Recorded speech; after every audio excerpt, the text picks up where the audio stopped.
From the studios in beautiful Oceanport, New Jersey, welcome to the biggest and greatest podcast ever.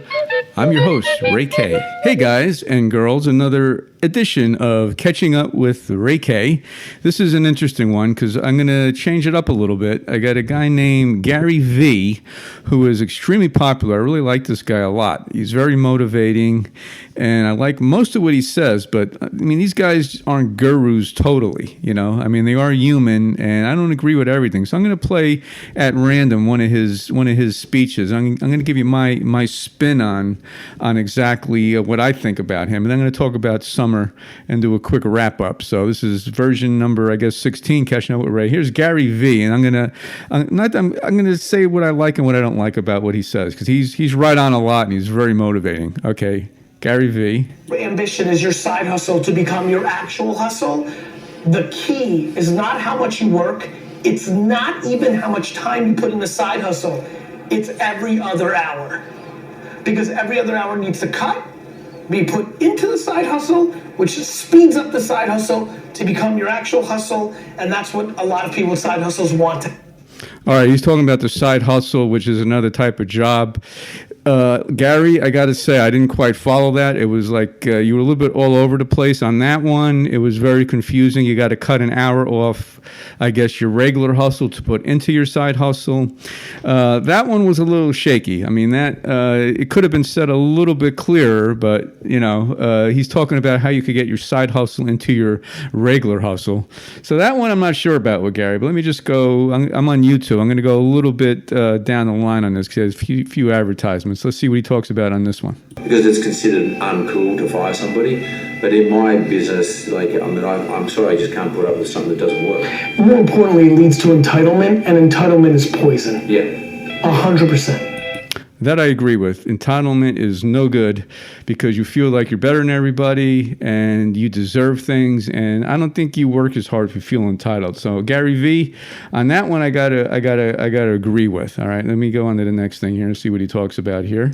Let me tell you how I build credibility, by not trying to sell people something in my posts. You know, like, you know, it's not hard for Nike to build the credibility if they write an article about cross training without mentioning their product.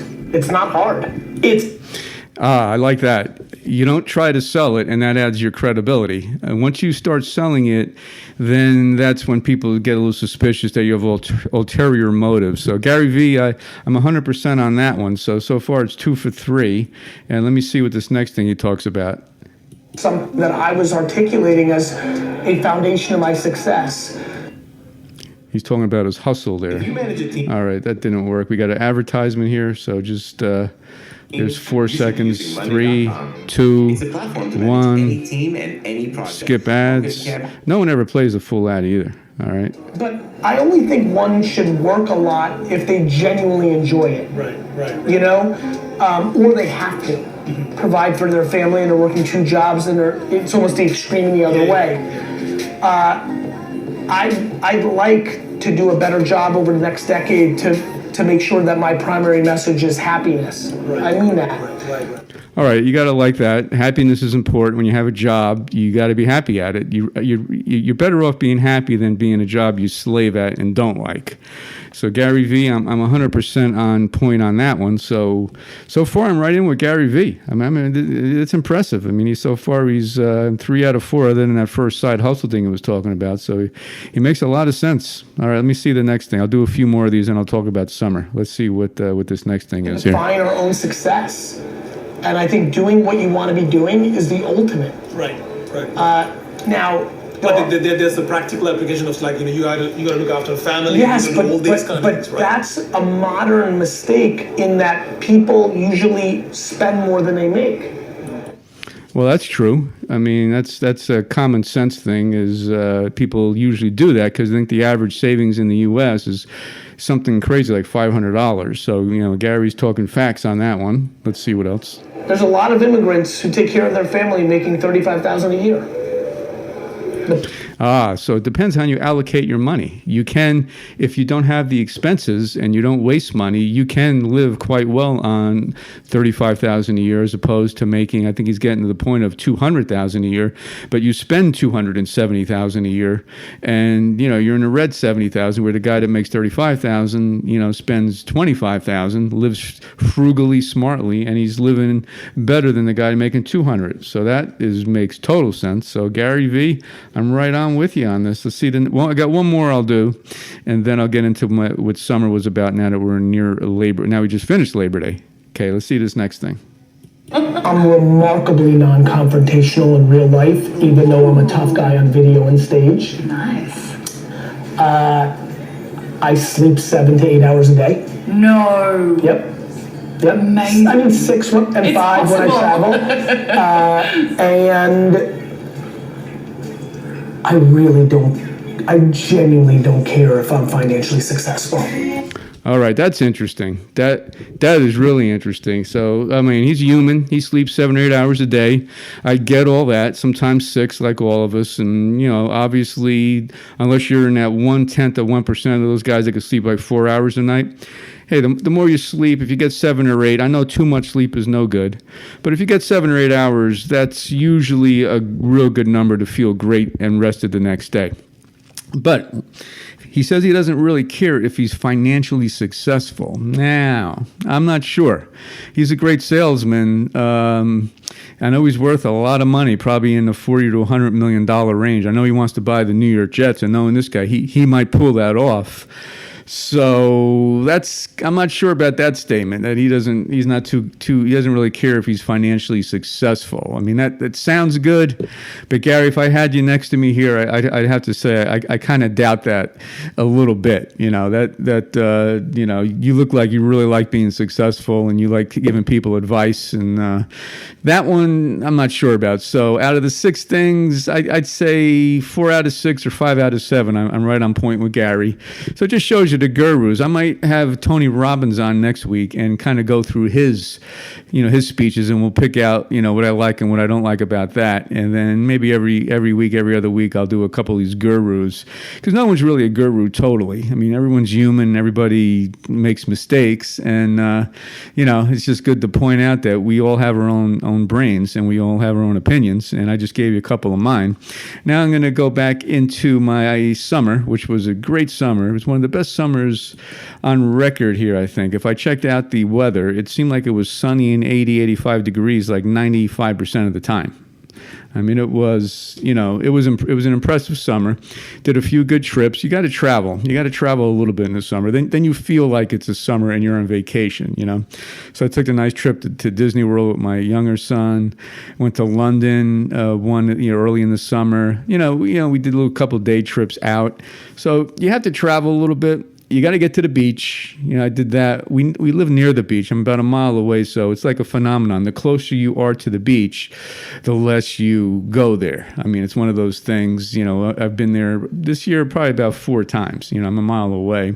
And it was fun. You really feel like it's summertime when you're at the beach. It just has that summer thing to it.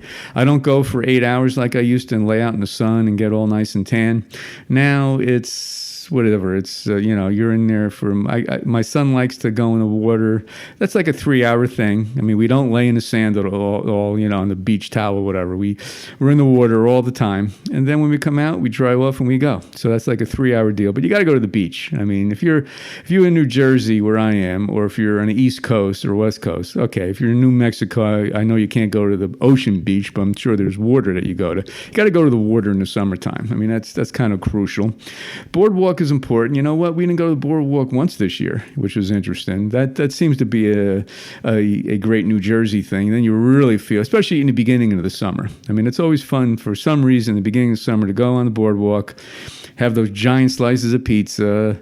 You hear that carnival boardwalk atmosphere, the music, playing the games. It's even good to shoot like that basketball thing. If you make it, especially if you're with your wife or girlfriend, so you could show off a little bit. You make it and you win that stuffed animal or whatever you're good at. You knock those cones down, you throw the football through the tire.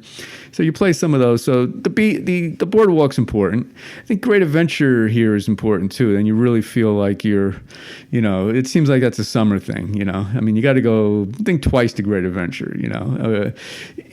If you have kids, you really got to go. They like the rides, and they got cool roller coasters. So Great Adventure is important. The carnival, the local carnival, you got to go at least once to that. You know, with your kids. If you have kids, if you don't have kids, then it's probably, you know, not the move. You know, but it's fun because you see a lot of wacky people at these carnivals. You know, so I enjoy going to the carnival like once a year when it comes into town. You know, it's always like early summer too. So you feel like you got the whole rest of the summer, you know, to go. Let me think what else. Well, I play softball in the summer, so that baseball is like a summer thing. So, you know, we have like a 14-game season, and it's great. You know, it's you know, twice a week, and it's fun. You know, so I'm still able to play so far. So I'll go 1 year at a time. So that's a big part of the summer. Let me think what else. Miniature golf. That's got to be a go-to thing. You know, you got to play that. Even if you go with your girlfriend, your wife, if you have kids, you got to go with them, especially if they're a little younger. You know, you try to get that hole in one. Usually I get like one every time, you know, around the 16th hole, you know, or once every other time you get that one hole in one. You almost kind of expect it like once every trip, you know. So it's fun. It's no pressure. It's actually super low pressure. Then at the end, you try to get that hole in one thing where you get the free game, and like it's 1 out of 100 can get it, where the ball goes, you know, sideways and has to go into the middle hole, and it never seems to, but once a summer it does, you know. So you get the freebie the next trip. So you know, there's one over here at Monmouth Racetrack, you know, so we go we go to that one. So that's really fun. I'm not a horse guy, but that seems like a summer thing too. So I would recommend people that like to excuse me, I think it's this dry air. If you like going to the horses, summer's good for that too, because the weather's usually good. You make your bets, you know, you have fun. It's a nice atmosphere. They got nice food.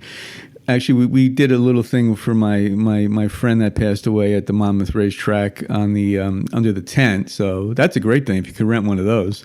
So the track's important. Maybe one trip into the countryside, like you know, the Poconos, or I call it the Poconos, or Lancaster, where you get the you know, the farmers out there, and it's just very unique. You know, you get the what do they call them, the Amish country, you know, the Amish people with the horse and the horse and the bug and horse, the carriage. What do they call it? The bug and horses. I can't think of the phrase of it. That's fun, you know, and you know that's like a 2-night thing. You know, you got the pool at the hotel, so that's a good thing to do. You got to take your walks around the neighborhood. So I think all those things, if you pump all those things into your summer, I mean, you'll have a heck of a summer. And summer's long. I mean, everyone's, oh, it's Labor Day now, it's over. But in my mind, summer goes to like late October. September's the best month of the year. I mean, it's like every year it's great. It's like average 80 degrees, not humid. October is very good. You know, it goes into like late October when it's still hot. So I'm going to go like summer doesn't really end till late October. And then I call it, come February 1st, you start looking for spring. So, you know, the fall winter is really pretty good here. You only get like December, January, then February. To me, February you're off, and now you're looking forward to the spring and summer again. You know, so it's an exciting thing. You know, so summer is best. We got a big playoff thing going here in baseball. The Yankees are looking great. You know, it's probably a showdown between them and the Astros. The Astros got great pitching. They got great hitting. The records are almost the same. So if we make it to, I say we, because I'm a huge Yankee fan. If we make it to the championship, AL championship, that's going to be a heck of a series, because the up and coming Yankees with all these young guys against the veteran great pitching staff of the Astros, that would be one of the ones for the ages. You know, so we can make it past them. I mean, you got to make it past the first round too. You know, so I mean, but we're going to win probably about 106 games this year. You know, so it's definitely one of those great seasons. I was not really expecting it to be this great. I was expecting a very good season. So you know, to be the best team in baseball at this point is exciting. That actually helps the summer too, when your baseball team is doing great. I mean, that is great, because it keeps you in the game. I mean, you start watching other teams around in your standings to make sure you're, you know, to see if they're going to catch up to you. The Red Sox are like 18 games out, so I love that they're way back. you watch every game. You watch the post game. I notice I don't watch the post game if the Yanks lose, but if they win, and they win almost every night, it seems, I watch the post game. It's a nice, it's a nice 2 to 3 hour thing. And when your team is doing good, you don't mind watching the whole game. When your team's no good, I hate to say it, but like the Mets, I guess they're really diehards and they watch the whole game. But I mean, I don't know how you could really be interested if your team's like, out of the running, even though the Mets are, outside shot of the playoffs. They got a lot of teams in front of them, which is always difficult. If you had one team in front of you and you were 4 out, you got a chance. But once you get like 6 teams ahead of you, because you could win and one of the teams up there lose, but some of them are going to win. And then when you lose, some of them will lose and some of them will win. So you're really like, fighting upstream when you got a lot of teams ahead of you in the playoff hunt. So, so I guess the Mets are okay because you are in it. You're not mathematically out of it yet. But if your team's no good, like, historically, like, name a team that's not good. I don't know. I mean, there's you get the Cardinals or, the Cleveland Indians. They had a couple good years, but, it must be rough to be a Cleveland fan in all sports, football, baseball. I don't know. Is there even a Cleveland hockey team? It's just, it can't be too fun during the year because you're kind of like, people mock you for your team. Your kind of ego is related to how good your team is sometimes, So, and then I got the football coming up, So the Packers' first 4 games look good. They're going to be at home 3 of them. They open up on Thursday night, tomorrow night against the Bears.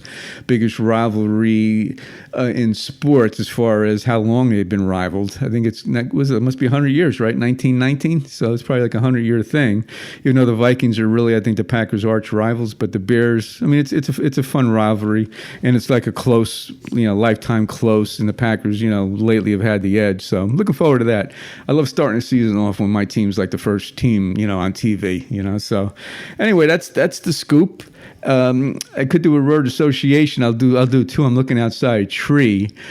I'll say weeping willow. Because I'm looking at a weeping willow. They're the coolest tree. They're almost like a collie, like a collie dog of trees. I mean, it's pretty. You got the way those leaves like float down, and they're kind of long. And they float almost to the ground. They're very vulnerable looking. It almost seems like if a storm hits, I mean, that thing's going to fall. But it's been out there since we moved here, and it's looking like it's going to hang there. So the weeping willow is my tree. I like the tree. I like the redwoods too because they're so huge. But these weeping willows are pretty cool. And let me get one more. I'm looking around my office here. Did I do TV yet? I'll go TV. I did TV already once. I'm not going to do it again. Dresser. How about that for a boring one? What comes to mind when you hear dresser? I guess clothes. You need a dresser to put your stuff into, or you'd have them all over the floor, So a dresser is kind of important, as boring as it is. Actually, if you have a nice oak one and one that looks good, I mean, they all don't have to be boring looking. You could have a nice looking dresser, and you have to have like your underwear and your t-shirts in the low drawer. Your socks are always like in the upper drawer. Then it's like there's a uniform way to do it. Then you put your shirts and your pants like in the middle probably. So, and you get that one junk drawer, that little drawer on the side or something, and you just you just throw anything in it, and every 10 years you look at it and you kind of don't want to clean it up, and you just kind of keep it like that. Like I'll have my like grandfather's wallet or something, from 1956, and I don't know. It's like the cool drawer. Everybody has one of those kind of drawers that you just throw, like a 1946 penny, that I save for some reason, or a seashell, but you don't, you just keep it that way. It's one of those things, just, I've always had one of those kind of drawers. So anyway, that's what's going on. That was Catching Up with Ray K. I hope everybody enjoys the next week. We'll see what comes around next week. Enjoy the summer, enjoy everything, and enjoy the weekend, and we'll catch you then.